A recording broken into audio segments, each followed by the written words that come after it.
Hello. Welcome back to Twin Times Podcast, episode 31. It is the last one of the year with Charlie and I, Yes. so I thought I'd bring the Christmas trees in. Merry Christmas! Merry Christmas. It is And that. Happy New Year. It is that time of year, isn't it? Yeah. What has been the highlight of 2024?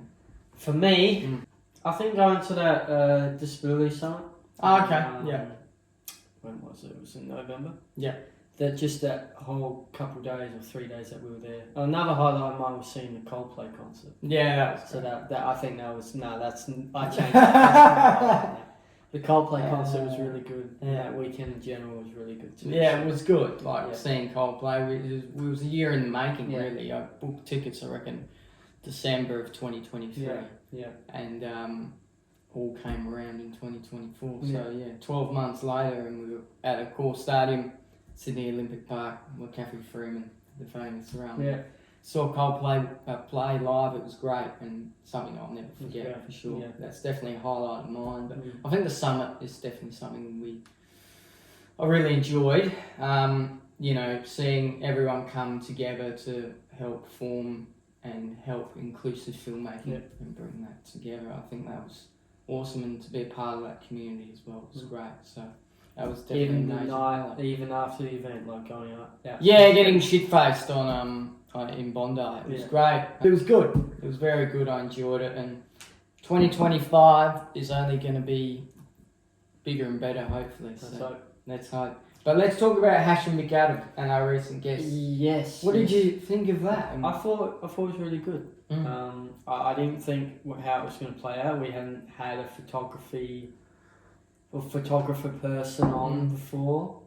So Or even a photography nerd. and before. Sorry, So well, it's true. Yeah. So yeah, I didn't know how it was going to play out, but I thought he did really well, and I thought the interview did really well. There were moments where I thought, he's a bit nervous here. Yeah. And I don't know how much we're going to get out of him, but the conversation as it rolled on just flowed Naturally. and well, I hope to see him in the future. I think we will, and hopefully next time we can see him down here in Adelaide, or even if we're over in Melbourne. I think there will be a stage next year. We'll be in Melbourne, so we'll see how that plays out. But it was awesome to be able to interview him, and he was absolutely brilliant. He was. Sharing his knowledge around film photography and the film photography community he's making with Pushing Film. Go check out his YouTube channel, Pushing Film. It is amazing. Educate yourself on it. Yeah. It's really good. Even if you just want to dabble in the photography space, just give it a look. It's good. It's definitely good. And he's very knowledgeable, very educational. Very. So well done to Hashim, and it was a great interview. So we've got some interviews coming in the new year, potentially. Got some lined up, some in the works. So we'll see what happens. Do you like the guest interview? I do. Yeah. I do. The guest interviews we had this year, I feel like we had a lot more in the first half than the second half. Mm. But the guest interviews we had this year were really good. They were very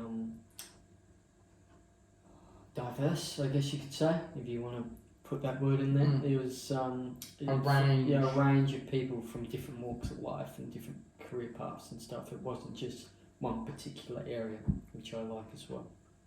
No, it was good. Very good. Yeah, let's talk about Joker 2 and that shocker of a film. Yeah. You know what? Quentin liked it. Yeah, Tarantino. really? Right. When you say that. He said that on the Joe Rogan Experience recently. Oh, right. With Roger Averill. Roger Averill. We're going to get into that. Yeah. You liked it? I thought the thriller bits that were in it Yeah. were really good. Tim Dillon, the stand-up comic, Mm. that he was in it, and he was like, from the get-go, he was like, "What the fuck are we making?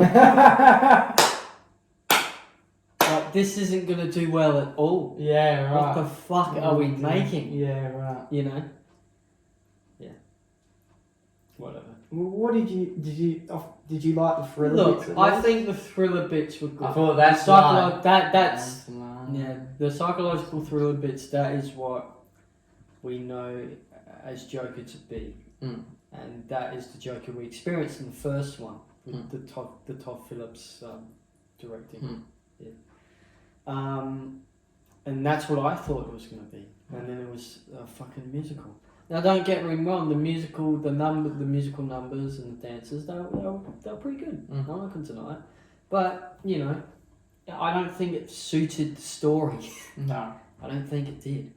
You could still do it in the same situation, like have him at Arkham Asylum and shit like that, but just make it more thriller type environment, not a musical number. That's just my. Well, some people said, you know, the minute Lady Gaga joined the film, they knew they were in trouble. Yeah. And look, like for me personally, Lady Gaga was good. she was good, and for me personally, we already know that she can sing. You don't need to show that off. Yeah. You know, you can still have Lady Gaga in it if you wanted to be Harley Quinn, but yeah, no. It just didn't work for me. It worked for Quentin, didn't work for me. No, didn't work for me either. Yeah. I reckon it was a shocker. Yeah. I wish I didn't pay money. I think it was for the worst film this year. Yeah, it was. Yeah. It performed really badly. Yeah. When you walk into a cinema and there's only 10 people in there, you're not in for a good It's saying something. good scene. I think we were walking into the toilet about to take a piss, and one of the blokes who was next to me in the cubicle said, "How shit was that fucking film?" Oh, yeah, mate, it was terrible. So you know, it is what it is. There's many films we haven't seen this year that we would have loved to see, like Challenges, Saturday Night Live. I think you wanted to see that. Yeah, did that do well at all? I don't know. Yeah, no. What else? Bloody, there's been many others. Did you want to see Gladiator 2? I wasn't really compelled. I did. I thought it would be okay. Okay. Yeah, I wasn't compelled to Why? see it. I don't know. It's just we've had the Gladiator. Okay. Yeah. You don't like remakes? No. I don't need anything else. I thought the Gladiator itself A standalone film. was fine. Yeah. Yeah. But that's the world we live in. I know that's the world we live in, but there is also a world we're going to be living in. Bob Dylan's world in January in Australia. The Complete Unknown comes out, which I'm very keen to see. That would be good. Yeah, it will be. Do you want to see that? I want to see it. Yeah. I think he'll. I think Timothy could win the Oscar. That's how good it looks. Yeah, it does look very good. I think he will. Maybe. Big prediction. Big one. Yeah. Let's start with Trump on Rogan. Let's start with that, and then we'll work in to maybe modern media and how that influenced what we all know happened. So, Trump coming on the Joe Rogan podcast has been rumoured for years. It's not something that we all thought it would happen at some point in time. We just didn't know when. And it came at exactly the right time. Yeah. About a week or two out from the election. Yeah, it was about a week. Yeah. And over 31 million people watched it. What does that say about modern media? That it's growing. Yeah. And that a lot of people don't pay attention to traditional media platforms. Or they also don't believe them as well. They think it's all fake news in Donald Trump's words. So that's what it says. Because he not only went on... go. Because he went on several podcasts. It wasn't just Joe Rogan's. Joe Rogan's was the biggest. But he went on several podcasts across his run as president-elect, or wanting to be president-elect of the United States. Yeah, he went on Theo Von. Did he go on Flagrant? He did go on Flagrant. Avery Schultz? Yeah. Or Schultz? He went on Impulsive. He went on Impulsive. Very earlier on in Very his campaign. In his campaign. He did some. It wasn't a podcast, but he did some golfing thing on some golfing channel. Golfing channel, yeah. There's a bunch of others as well. I can't remember. Yeah. And Camilla went on what? One or Call two? Her Daddy. Yeah. Was it shit? I don't think it was shit. I think that's just more related to her audiences. Right. Yeah. So, do you think if she... Because she was offered to go on Joe Rogan. Yeah. So do you reckon if she went on that... I don't think she wins the election. I think 'cause Trump smashed it. Yeah. So, you know, But do you think there's a bit more of an even keel, maybe, or we get the same amount of viewership? I don't know. Maybe. Yeah. I don't know. I don't know. I think Camilla. It's Camilla, isn't it? I think it's Camilla. Mm. Or it might be Kamala. Whatever. She lost. She lost. Yeah. Camilla, I think, she wanted to hone in on more traditional media. And traditional media does help, but I don't think a lot of people, like I said before, I don't think a lot of people watch or listen or believe in traditional media anymore. Not only in the US, but I think also here in Australia. Mm. I think there are a lot of people that are turning to podcasts and modern media and things of that nature. They're not really going to the ABC, like the other day. There was some guy that trashed the Joe Rogan Experience. Yeah. Really? Yeah. Trashed it. I think when in the studio. No. Not that. I mean in terms of like verbally trashing. So there was a guy from Australia. I think he was a politician, or he was maybe like the former CEO of the ABC, and he was honing in on traditional media and things of that nature and how it's important and crucial. But then there's also been things that the ABC have done over the course of this year that have been lies. Yeah. That have been fake. So, And I think a lot of people think that you're not going to get a bullshit conversation from someone if it's something just like this. People just talking and giving their opinion. Or if you do have actual political people on your podcast, they're going to just talk naturally and flow.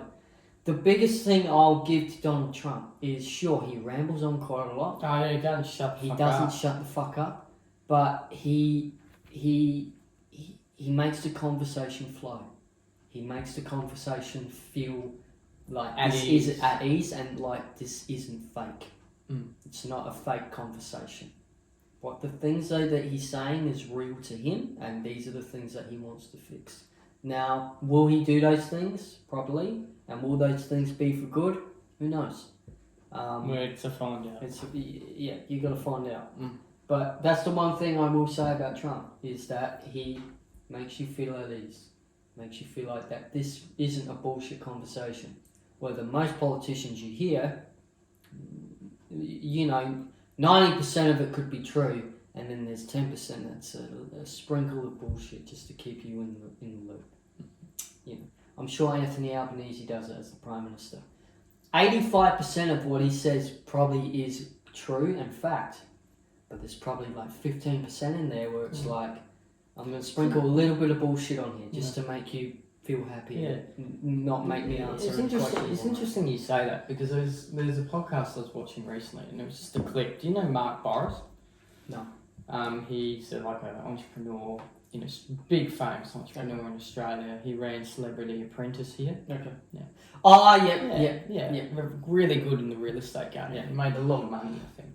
I don't know if it's real estate. It's around something to do with finance. Anyway, he runs a podcast and he gets like all types of guests on.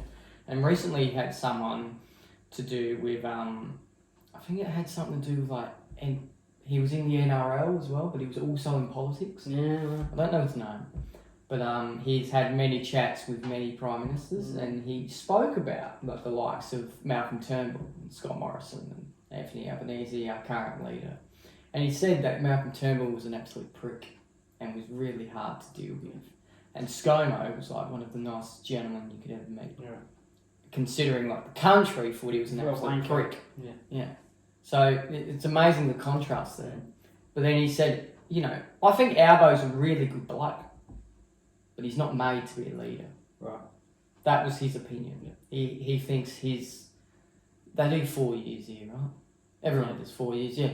His 4 years, his 3 years, because 4 will be next year. Yeah. His 3 years so far has not been overly great. Yeah. And he reckons Bill Shorten would have been a better Prime Minister. Yeah, right. Okay. Because he's doing one, he's retired now. Or he is retiring. Or is he retired? He's going to retire at the end of his term, so that will be probably next year. Okay, so he's retiring, but he's done wonders Yeah. for the NDIS so far. Mm. He's been the minister for that, and he's doing great things Yeah. there. So he sort of thought Bill would probably get a lot more things done. Yeah. And probably do a better job. Yeah. My personal opinion, I think Anthony's done right Yeah. so far. There's obviously been some fuck ups along the way. Not every prime minister gets it right. Obviously, ScoMo did that massive fuck up, and that's what did him in. And that can sometimes be the case for a lot of prime ministers. But so far, in my opinion, he's done an alright job. Well, what's your opinion on that? Anthony Albanese. I'm with you. I think he's done some good things. Mm. I think he's done some, not bad things, but things that haven't been right for the country. Do you agree that maybe Malcolm Turnbull was a bit hard to deal with as a prime minister? Well, look, We saw that Nemesis doco. Yeah. No. yeah, he probably was a bit hard to deal with, but I'm sure every prime minister in the fucking since it started has been hard to deal with. It's a tough fucking gig. I'm sure Bob Hawke was tough to deal with. I'm sure John Howard was tough to deal with. You know, it's a tough job. You're one man or one woman running the country. It's a tough gig. Yeah, it's not easy. You know, a lot of people like to shit on Joe Biden because of his age, but I'm sure it's a tough job. And sure, yeah, he's fucking old. Like, he's deteriorating. Sorry to say that, but he is. But it's also a tough job. I'm sure for Donald Trump, it's going to be a tough job for him too. You know? And who knows, he'll probably start deteriorating in his 4 years. If the same thing that happened to Joe, most likely will happen to Donald Trump. Yeah, He will start deteriorating, and then the country will think, you're not fit to run anymore. Yeah. You were 8 years ago. Now you're not. Yeah. So, you know. Yeah, so what I think of Anthony Albanese is he's alright.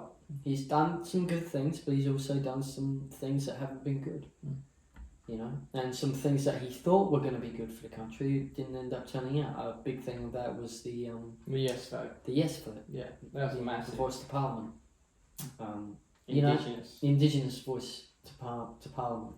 He thought that was going to be a great idea, and it probably was. Didn't work out. Yeah.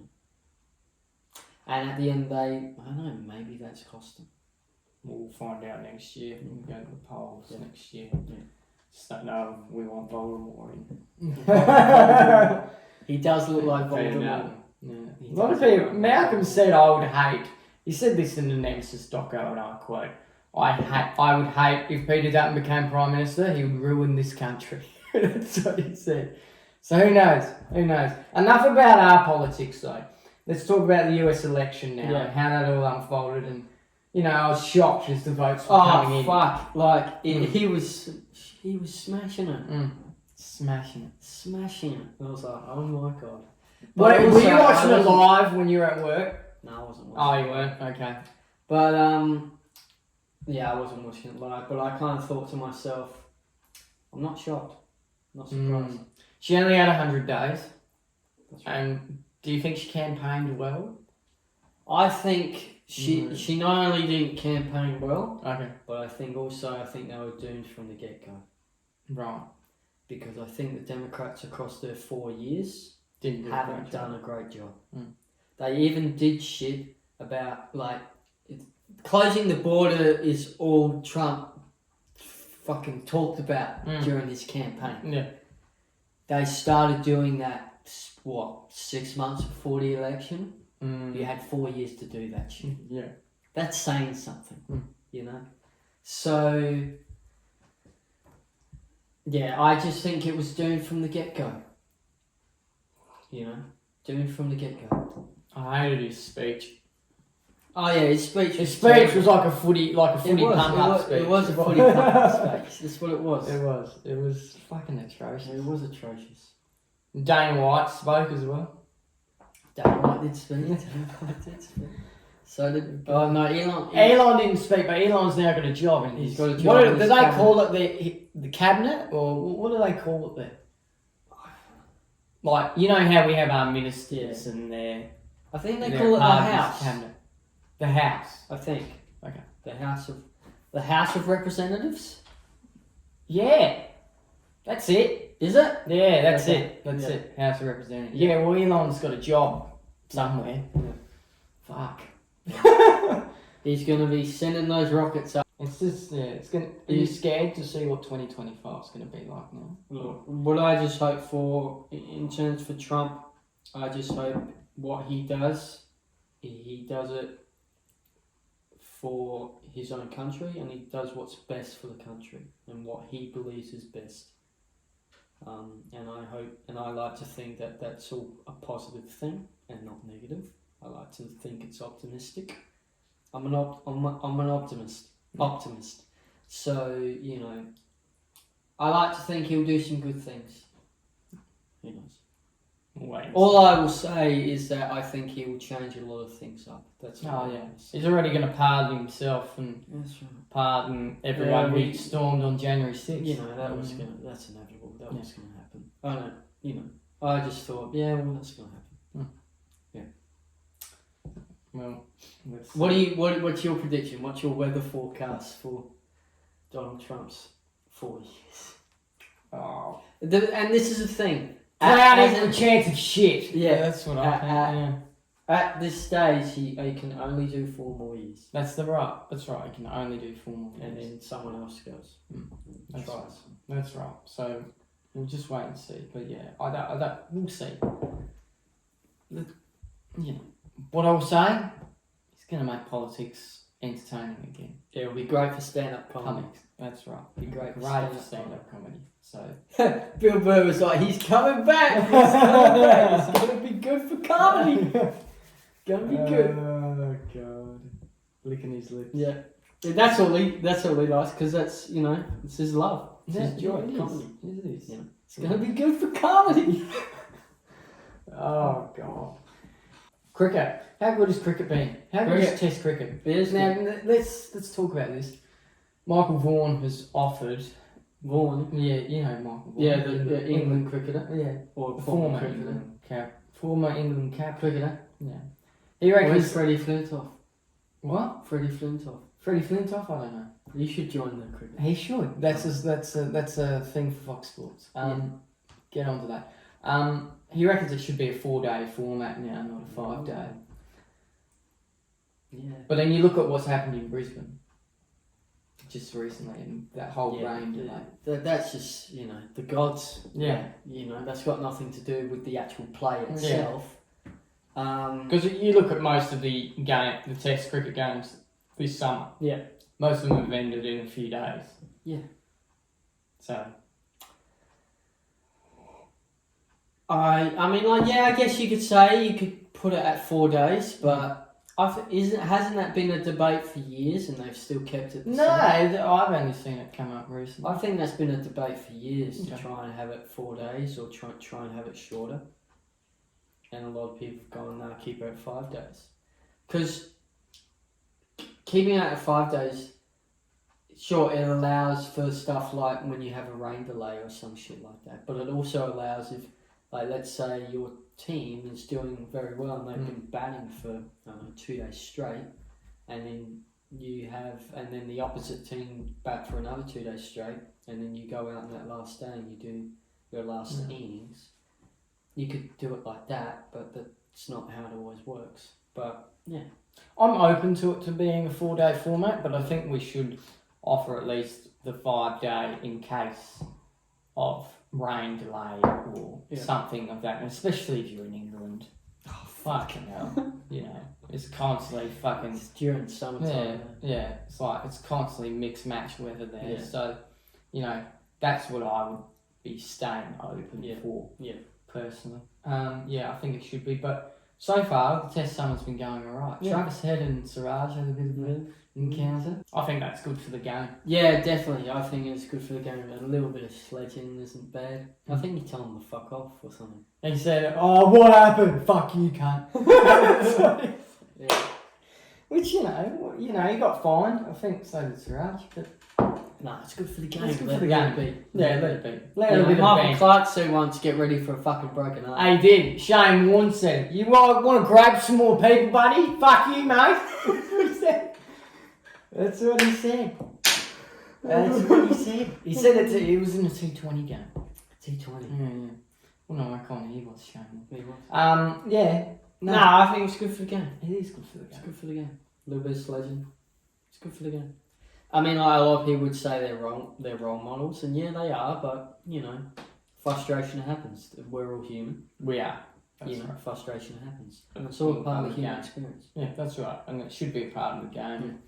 So far, we're going all right. Nick Kyrgios is back in town. Kyrgios is back. Special Ks are back for the Aussie Open. Oh, it's good. Do you want him to hopefully go on a bit of a run? This I- is going to look, be his I- first time in a singles tournament. I hope for a while. so, but I do highly doubt that it would happen. It's his first singles tournament since. Yeah. So, yeah, I hope he goes on a good run at least. I don't think he'll be to the final. If he does get to the final, then good for him. But I don't think so. But yeah, it's good for Australia to see him out there and still doing this thing. Like even when he was in commentary doing that, I was like, Yeah, you know what? You're pretty good at this. Mm. If you just want to do this, it's fine. he runs a podcast. He now does as run a well. podcast Yeah. as well. Mm. Yeah, he's had a lot of guests on tennis players and Gary Vee and things. Yeah, Gordon Ramsay. Gone around him. Yeah. So yeah, he's doing well. He is Good on doing well. He Good is on doing well, and hopefully he has a good summer. I think he will. Mm. I just don't know if he will win the Aussie Open. No, it would be a long stretch, I think. But He's the greatest showman. Let's just put it like that. He will entertain the he crowd. will entertain. Are you not entertained? Yeah. As Russell Crowe once said. Yeah. Now Paul Mescal. Right. Is there anything else to bring up? I am going to bring up, because we didn't write this in the rundown, and I wish we did, but John Longmire resigned quite a number of weeks ago. Yeah. From Sydney. From Sydney. Yeah. And Dean Cox took Dean Cox took the job, which I'm happy with. He'll be a good coach. But, yeah. Is the things going down with Sydney? What do you... I don't think so. I just think John Longmire thinks it's his It's time to go. Just like with who was a coach that retired? Jim Hardwick. He fought at Richmond. It's his time to go.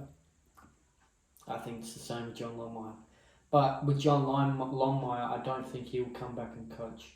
So he's done. He's done. I think that's it. I think he might still be in the AFL. Yeah. And do something within it, but I don't think he'll be at the high level of coaching. I just think he'll relax and hang out with his family and things like that. We just can't seem to get him there. Well, he gets him there. No, We it's just true. can't seem to get him over the line. Well, he's Done it got one time. yeah, 2012. It was a great grand It was final. great. It was a great grand final. Is that the grand final? Sydney or Premiers? Comedies commentary. Yeah. Yeah, no, it was. I wasn't necessarily shocked. I was just a bit like, well, there's a passing of the torch. Yeah. Let's hope Dean Cox goes alright. Yeah. You know, John I Longmire. think it'll be the same. So Yeah. Sam, they passed the torch to Sam Mitchell when he went to Hawthorn to coach. Mm. I think it'll take a couple of years to get him In the mix in of the mix of things. Yeah. So Well, it won't is- shock me if you see Sydney not in the finals. Yeah, but let's talk about this. Yeah. So because this is the Sydney transfer over in terms of like passing the baton, having the assistant coach take over. It's the only time it's ever really worked. Paul Roos was coach of Sydney and then passed the baton to John Longmire, and that ended up working. He coached there for I don't know how many years at the end of the day, but it was quite a long time, and he won a flag. Yeah. So, you know, maybe it could work again. Yeah. For the Swans. Yeah. I think, and you know that's a classic example. Clarko passed over the baton to Sam Mitchell, and so far Doing well. it's working. Doing well. It's working. Like Hawthorn are an exciting brand. He got him to the finals, didn't he? Yeah, He did, yeah. yeah. Yeah. I thought at first they could make the granny. That's Well, what I that's thought. how good they were going. So, They're going great. so watch out for Hawthorn next year. Watch out. That's all I'll say. Sam Mitchell's Hawks are going to go alright, I think. But I think that could be a nice transition Yeah. over. So we'll wait and see on Yeah. that. Is there anything else? WWE's moving to Netflix. Yeah. Officially In January. And also yesterday was Saturday night's main event. Oh. That pay-per-view. I don't even It was a know. TV Yeah, event, it was a TV event. It wasn't even a pay-per-view. And a lot of people outside of the US were really shitted off that they couldn't watch it. It Ah! wasn't streaming. Was it not? No, it wasn't. That's interesting. Yeah, it was just for... So was it on Foxtel then? Really? Right. Like, you couldn't even watch it after the event was over. Oh, like on binge? Wow. It wasn't streaming. Fuck. Yeah, it was just a US thing. That's really cool. I know. They don't care, they're making money, man. Yeah, I know, but that's so weird. I know. But the thing is, they put the full match up for the main event from Saturday night's main event last night. Yeah, I did see that, and I don't tend to do I that don't tend to- for like pay-per-view. Or, like, it wasn't even a pay-per-view event, but like... It was just a TV event. Yeah, but the Because that's what title they used to was do on in the day. They had Saturday night's the main event, and then the pay-per-view. SNL Oh, SNL. come on straight after that. Yeah. It would be on NBC. Interesting. Yeah. Interesting. Mm. John Cena's back. He's Roman back. Reigns is facing Solo Sikoa night 1 Yeah. on Netflix, which is Yeah. great. It's all going to be on Netflix as well. Yeah, It's all moving from binge. I found that out. Mm. If you're in Australia, I found that out. Foxtel aren't going to do it. It's a sad thing, isn't it? They've been doing it for years, but it's a new era. New era. New era. Blood, guts, everything's going to be on Yeah. Netflix. Who knows? Maybe. Yeah. Would you like to see that? I would. Yeah. I would love to see the first Raw on Netflix. Yeah. I think it'd be good. I think we'll watch it, mate. We'll watch it. We'll watch it. Don't you worry. I think it'd be really good. Don't you worry. That's it, ladies and gentlemen. 2024. It's been great being with you. Yeah. Lovely Christmas trees. We hope you have a Merry Christmas and a Happy New Year. That's right. This has been the Twin Times Podcast. I've been Lewis. I've been Charlie. We wish you nothing but peace and love throughout the rest of the week and the rest of the year. If you're on Spotify, give us a rating out of 5 stars and a follow. And if you're on YouTube, like and subscribe. It really helps us out. Other than that, we hope you have a safe and Merry Christmas and a happy fucking New Year. And we'll see you in 2025. Take care.